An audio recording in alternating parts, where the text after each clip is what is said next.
menarik itu beliau memakai baju Baju warna hijau. Kenapa hijau? Itu kan pertanyaannya kan. Iya, itu Simbol-simbol kayak pertanyaannya. begini dalam kultur politik Indonesia itu penting dibaca gitu. Iya, ada Pertama, menurut simbol-simbol saya politik karena ya beliau yang kemudian harus diterka juga. Nah ini dia Bang Rey, betul. kenapa kemudian akhirnya Menko Polhukam Mahfud MD memakai baju warna hijau? Kalau dikatakan kan baju warna hijau seharusnya dipakai oleh Sandiaga Uno. Dalam yang hal ini kita jangan menyebut Menko Polhukam. Oke. Beliau sedang tidak menjabat itu dalam posisi ini ya gitu. Aha. Beliau sebagai bakal calon wakil presiden gitu ya. Oke. Nah jadi kenapa gitu? Pertama begini, saya juga sering mengatakan untuk urusan wakil presiden itu biasanya ditentukan oleh partai politik pendukung kedua. Pendukung pertama itu kan PD Perjuangan, mereka udah dapat jatah presiden kan. Oleh karena itu biasanya pendukung kedua yang akan memiliki istilahnya itu jatah untuk menempatkan siapa yang jadi wakil presiden untuk calon presiden yang didukung oleh partai politik pendukung utama gitu.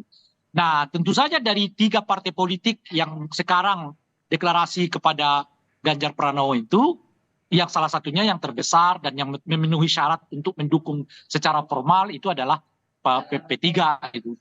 Nah oleh karena itulah sekarang Pak Mahfud diasosiasikan sebagai orang yang didukung oleh P3, itu pertama. Kenapa P3? Saya sudah menyebutkan tadi. Yang kedua tentu saja karena memang Pak Mahfud juga punya hubungan yang cukup dekat dengan P3. Karena P3 adalah bagian dari pemilih adalah orang NU gitu ya. Partai yang cukup dekat dengan kelompok-kelompok Islam dimanapun dan seterusnya itu. Sehingga secara kultural kalau kemudian Pak Mahfud memakai baju hijau itu menggambarkan bahwa Pak Mahfud dekat dengan kelompok Islam manapun secara kultural yang berada di bawah lingkungan P3, kira-kira begitu tuh.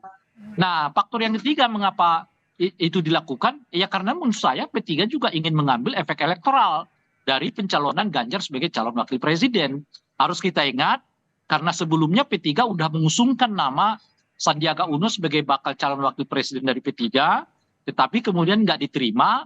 Kalau kemudian kader mereka nggak diterima ya setidak-tidaknya asosiasi mereka lah yang dipilih sebagai wakil presiden, dalam hal ini adalah Pak Mahfud yang sekarang mau diasosiasikan sebagai orang P3 meskipun secara struktural bukanlah orang P3, kira-kira gitu. Dengan 3 alasan itulah saya kira tepat kalau Pak Mahfud ya menggunakan baju hijau, sehingga dengan begitu ya kan pertemuan ini kesannya adalah pertemuan nasionalis dengan